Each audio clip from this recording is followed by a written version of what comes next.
दोस्त, शायद ही कोई भारतीय होगा जिसने फ्रूटी नहीं पिया होगा या इसका नाम नहीं सुना होगा। पिछले साल इसका ब्रांड की बिक्री लगभग 4000 करोड़ थी, मतलब रोजाना 11 करोड़ की। ये फ्रूटी प्रोडक्ट पार्ले एग्रो का है। ये पार्ले वे नहीं है जो 2020 बिस्किट बनाती है, ना ही ये वह पार्ले है जो बिस्लेरी बनाती है। हाँ, ये तीनों पार्ले एक ही परिवार के भाइयों का है, बट पार्ले एग्रो ये 3 बहनों के द्वारा चलाया जाता है। हाँ, कहा जाता है कि इस पुरुष प्रधान बिजनेस में कुछ महिलाएं भी है जो शानदार।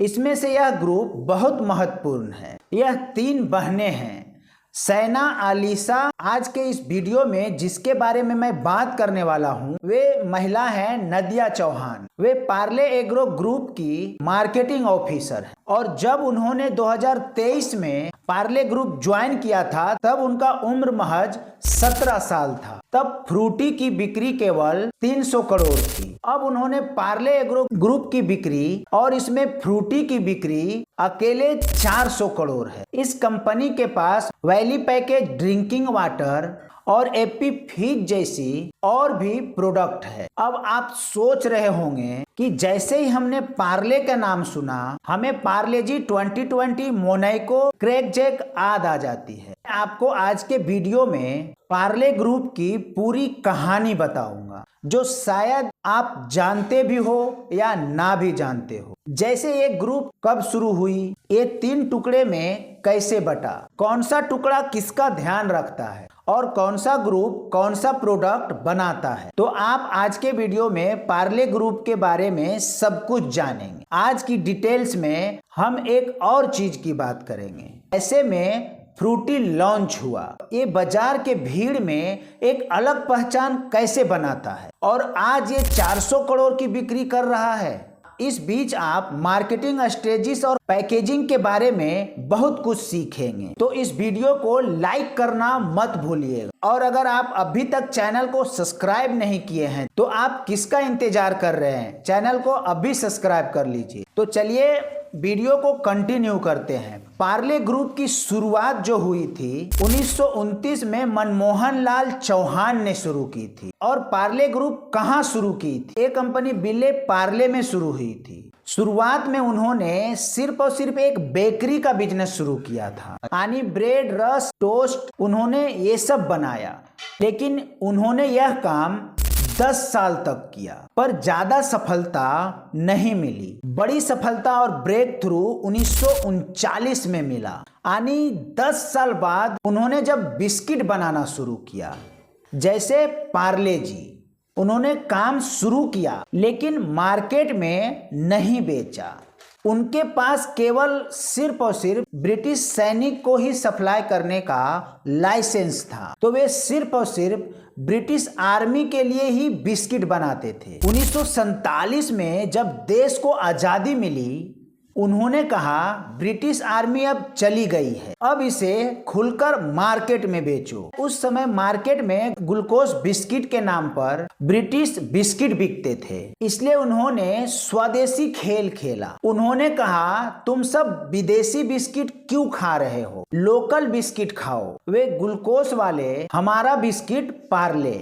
फिर उन्होंने पार्ले बिस्किट बेचना शुरू किया और ये धीरे धीरे एक दिन बहुत बड़ा ब्रांड बन गया। उस समय कोका कोला भी भारत में सीमित व्यापार कर रहा था। हालांकि 1977 में मोरजी देसाई का सरकार आई, कोका कोला को बैन कर दिया गया और इसे भारत से पूरी तरह हटा लिया गया। इसके बाद सोडा का मार्केट बिल्कुल खुल गया और पार्ले ने 2-4 ड्रिंक बनाई। नाम कमेंट में बताओ, देखे किसको कितना पता है। मैं आपको चलिए बता देता हूँ। गोल्ड स्पॉट वे ब्रांड था थम्स अप, जिसको बाद में कोका कोला ने खरीद लिया और वे ब्रांड था फ्रूटी। अब तक कहानी सीधा चल रही है, लेकिन कहानी में एक ट्विस्ट है। मोहनलाल चौहान जी के 5 बेटे थे। 5वां बेटा यानी सबसे छोटा जयंती लाल चौहान ने कहा कि इन चारों भाइयों का लाइफ स्टाइल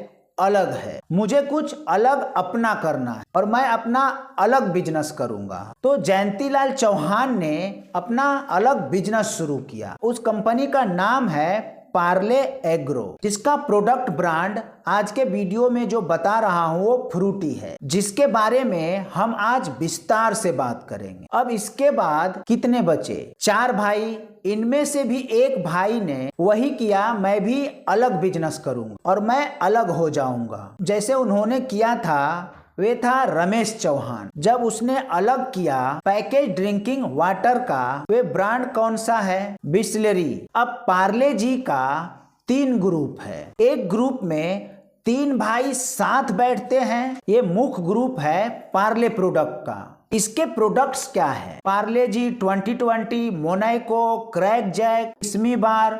तो कुल मिलाकर ये बिस्किट और टॉफी का डिवीजन है। दूसरा है पार्ले बिस्लरी, इसे रमेश चौहान जी देख रहे हैं। और तीसरा है पार्ले एग्रो, जिसमें फ्रूटी, एप्पी फिज, बेली पेजल आता है। तो शायद आज आपको पार्ले ग्रुप का इतिहास साफ साफ समझ में आ गया होगा। जैसे 3 भाई होते हैं, इस तरह का काम करते हैं। मुख्य टॉपिक के स्टडी पर आते हैं। आनी फ्रूटी। फ्रूटी सन 1984 में इंडिया में लॉन्च हुई। जैसे ही ये लॉन्च हुई, ये हिट हो गई। अब आप कहेंगे सर जी ऐसा क्या किया कि ये तुरंत हिट हो गया?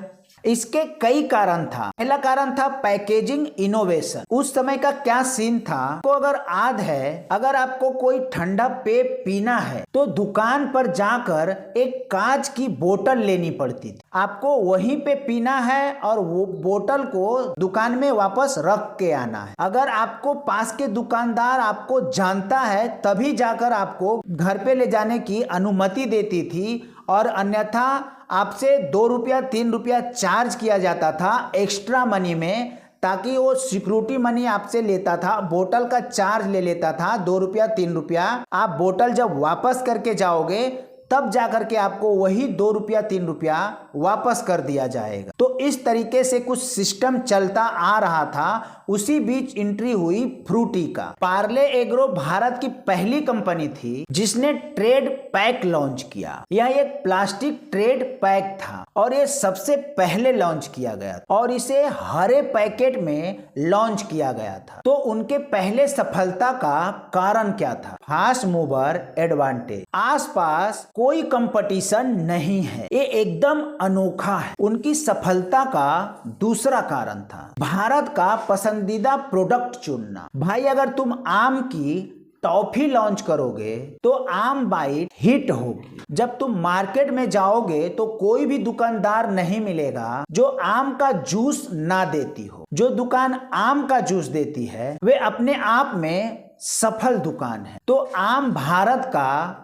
पसंदीदा फल है और इसे उसी फ्लेवर में लॉन्च किया गया। और ये दूसरा फायदा। तीसरा, इस ड्रिंक को इस तरह से मार्केट किया गया जैसे ये बच्चों की ड्रिंक है। अब पहले बच्चे कहते थे मुझे थम्स अप दे दो, मुझे लिम्का दे दो, ये सब चीजें कार्बोनेटेड ड्रिंक थी। बच्चों के लिए हेल्दी नहीं है, कुछ हेल्दी होना चाहिए। अब बच्चे कह रहे हैं हमें आम का जूस दे दो, फिर माता पिता भी खुश होते हैं। बच्चा खुद हेल्दी चीजें मांग रहा है तो चलो उसे पिलाते हैं। ये भी हिट हुआ। इस तरह प्रोडक्ट सफल हुआ। यह भारत में पहला था कि फ्रूटी को प्लास्टिक के बोतल में दिया गया और यह भी पहली बार हुआ। अगर हम इस समय को देखें तो बहुत सफल कंपनी, लेकिन बहुत सीमित स्तर पर 300 करोड़ की टर्नओवर के साथ सब कुछ ठीक चल रहा था। बट 2003 में नदिया चौहान कंपनी में आई और वे मार्केटिंग संभाल रही थी। जब उन्होंने 2003 में ज्वाइन किया तो महज उनका उम्र 17 साल का था। अब आप कहोगे 17 साल की लड़की को कंपनी का चार्ज और वो भी मार्केटिंग का, और ये तो 300 करोड़ की कंपनी है, बट उन्होंने 17 साल के उम्र में ही पूरी जिम्मेदारी संभाल ली। बट एक ट्विस्ट ये है कि 11 साल की उम्र से ही वे अपने पिताजी के साथ में फैक्ट्री और ऑफिस आया करती थी। पिता ने कहा, मेरे पास 3 बेटियां हैं, कोई बेटा नहीं है। बेटा बेटी में फर्क करने की बजाय बेटियों को भी बेटे की तरह पढ़ाना बेहतर है।